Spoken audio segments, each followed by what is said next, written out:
Hello ma'am. Hello Anjali. एक सवाल पूछूं? हाँ पूछो ना। मैम, आजकल कमर में दर्द बहुत हो रहा है, क्यों हो रहा है? कमर में दर्द के कई कारण हैं। पहला है डिस्क हर्निएशन। मैम, ये डिस्क ये क्या होता है? अच्छा, नहीं समझ आ रहा? नहीं। चलो समझाती हूँ। तो ये हमारा स्केलेटल सिस्टम यानी हमारी रीढ़ की हड्डी का एक स्ट्रक्चर है, एक नमूना है। इनके बीच में थोड़ा देखो आप पास आके, जो ये स्ट्रक्चर दिख रहा है इसे हम डिस्क बोलते हैं। डिस्क एक कुशन यानी एक शॉक एब्जॉर्बर का काम करता है, जो रीढ़ की हड्डी को लचीलापन देता है और हमें जब भी कोई झटके लगने का कोई कार्य अगर होगा तो ये उसका बचाव करता है। कई कारण से ये डिस्क बाहर निकल जाती है। इन दोनों वर्टिब्रा के बीच से, रीढ़ की हड्डियों के मनकों के बीच से जब ये डिस्क बाहर निकल जाती है, टूट जाती है, तो वो नसों पे दबाव डालती है। ये जो नसें बाहर की तरफ निकली हुई हैं इन पर ये दबाव डालेगी, तो इसको बैक पेन और या शियाटिका हम बोलेंगे। इसके लक्षण क्या है मैम? लक्षण है कि जिस भी तरफ से डिस्क दबाव डालेगी, जिस भी नस पे, राइट साइड या लेफ्ट साइड, उसी तरफ के कूले से लेके जांग से कूला, थाई, काफ मसल यानी पिंडलियों से होते हुए हमारे टखने तक और हमारे बड़े अंगूठे तक, पैर के अंगूठे तक दर्द जाएगा। और ऐसा दर्द होगा जैसे कुछ खिंच रहा है, उसके साथ पैरों में या झंझनाहट ज़्यादा होगी।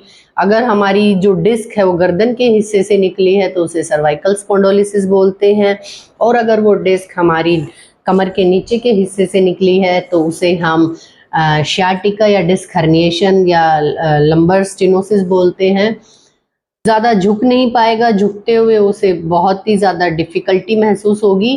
वो अपने कार्य सभी नहीं कर पाएगा, ज़्यादा चल फिर नहीं पाएगा, चलते हुए दर्द आएगा। तो ये कुछ इसके साइन एंड सिम्टम्स हैं, कुछ इसके लक्षण हैं। मैम, डिस्क हो जाए तो सबसे पहले क्या करना चाहिए? डिस्क हर्निएशन अगर हो जाए तो सबसे पहले आप किसी फिजियोथेरेपिस्ट से जाके सलाह लें। अगर वो आप उनके कंट्रोल में है, दर्द बहुत ज़्यादा नहीं है, तो कुछ सुपरफिशियल हीटिंग मोडालिटीज़ यूज़ करके और मोबिलाइजेशन, न्यूरल स्ट्रेच और जो स्पाज्मेटिक मसल्स हैं उनको रिलीज़ करा के पेशेंट को आराम दे देते हैं। अगर ऐसा नहीं होता है तो उन्हें किसी भी ऑर्थोपेडिशियन या न्यूरोलॉजिस्ट के पास उन्हें भेजना चाहिए। कैसे रोका जा सकता है? इसके रोकने के लिए सबसे पहले आपको अपने पोस्चर पे काम करना पड़ेगा। पोस्चर का मतलब आपके खड़े होने और बैठने के तरीके पे काम करना। कुछ लोग जो कंप्यूटर पे ज़्यादा देर काम करते हैं तो उनकी जो गर्दन है वो यूं बाहर आ जाती है बिकॉज ऑफ माल सीटिंग की वजह से, या फिर उनका जो कंप्यूटर का सही प्लेसमेंट नहीं है। उसको हम अर्गोनॉमिकली डिज़ाइन वर्क प्लेस बोलते हैं, उसके हिसाब से वो होना चाहिए। और जब हम एक ही पोस्चर में ज़्यादा देर बैठे हैं या किसी काम को बहुत देर तक कर रहे हैं, जैसे मेनली जो हाउस वाइफ होती हैं वो कपड़े धो रही हैं तो धोती ही रह रही हैं, 1-2 घंटे तक बैठी हैं एक काम के लिए, या जो फार्मर्स होते हैं वो अगर कल्टीवेशन का टाइम है, कटाई का समय है, तो वो बस अपने खेत में लगे ही रहेंगे। तो वो एक पोज में जब एक काम को करते ही रहेंगे तो मांसपेशियों पे तनाव बनेगा। तनाव बनने की वजह से एक ही जर्क में हमारी डिस्क हर्निएटेड हो सकती है। तो हमें इन चीज़ों से बचाव करना है। हमें ज़्यादा देर तक किसी भी एक कार्य को नहीं करना है। हर 1.5 घंटे में अपनी पोजीशन चेंज करनी चाहिए। मैम, डिस्क हल्के हो जाए तो उसमें हमें क्या खाना चाहिए? सबसे पहले मैं बताऊंगी क्या नहीं करना चाहिए। अगर जिस इंसान को डिस्क हर्निएशन हो गया, तो अगर वो स्मोकर है, वो स्मोकिंग करता है, वो धूम्रपान करता है, तो उसे सबसे पहले ये छोड़ देना चाहिए। चाहे वो फिजियोथेरेपी सेशंस ले रहा है या फिर किसी डॉक्टर से मेडिकेशंस ले रहा है, तो वो दोनों ही चीज़ें उस पर कार्य नहीं करेंगी, काम नहीं करेंगी, क्योंकि धूम्रपान डिस्क में ब्लड सर्कुलेशन को रोकता है। तो रिजल्ट बहुत देर से आएंगे और शायद ना भी आए।